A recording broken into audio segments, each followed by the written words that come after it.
I have successfully built a great physique.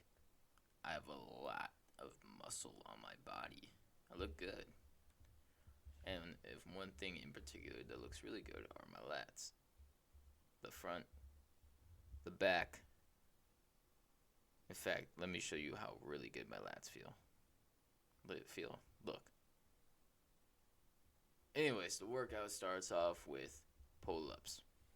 So the reason you clicked on this video is because you wanted to learn the two exercises that were necessary or the only two needed exercises to build a great back. So the first one, as you can see on the screen right now, is pull-ups.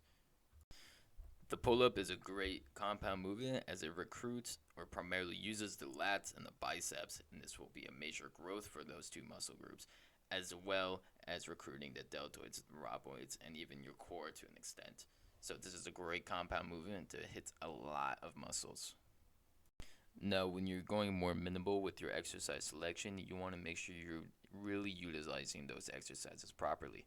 So as you can see, as you watch, I'm doing 3 sets of pull-ups, technically 2 sets of pull-ups, one with a wide grip, one with a neutral grip, and the last one's technically a chin-up. But as you watch, I'm getting closer and closer to failure, and my last rep is literally the only one I can properly do. As you can see here, I'm struggling, and now I'm doing chin-ups. So you need to go pretty close to failure to encourage muscle growth.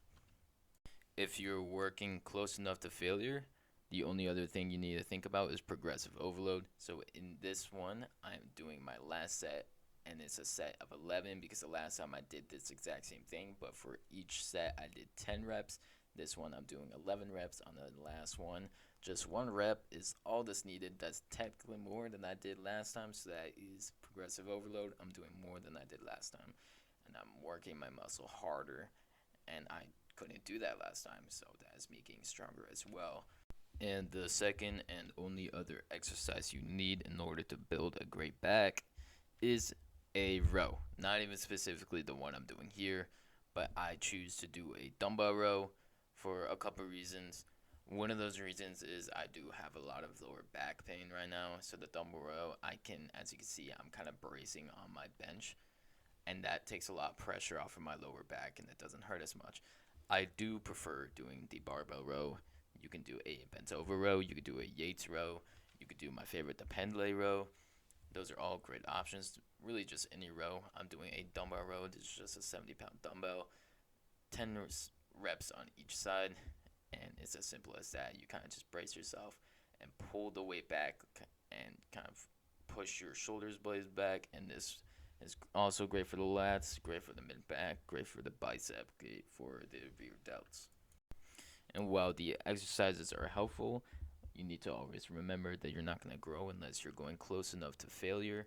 You need to get fatigued while doing this exercise. You need to make the exercise count, and you also need to concentrate on progressive overload, meaning you either doing more reps or more sets or more weight, and progressively getting stronger. If you're getting stronger, you're gaining muscle. That's the best way to tell if you're gaining muscle.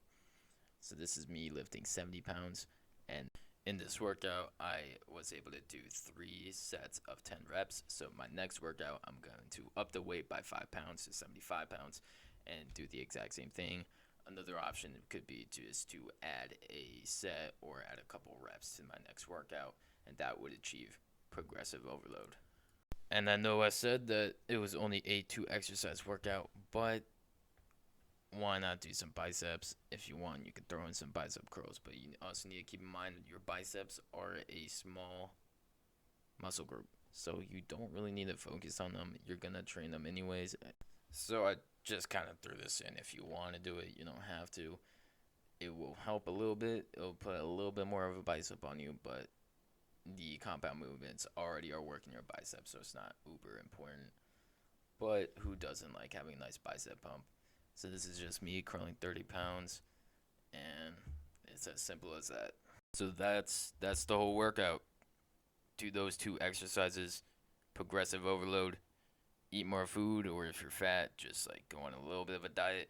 Progressive overload, get stronger, get leaner, you'll look better, and I guarantee you'll have wings. So keep that in mind.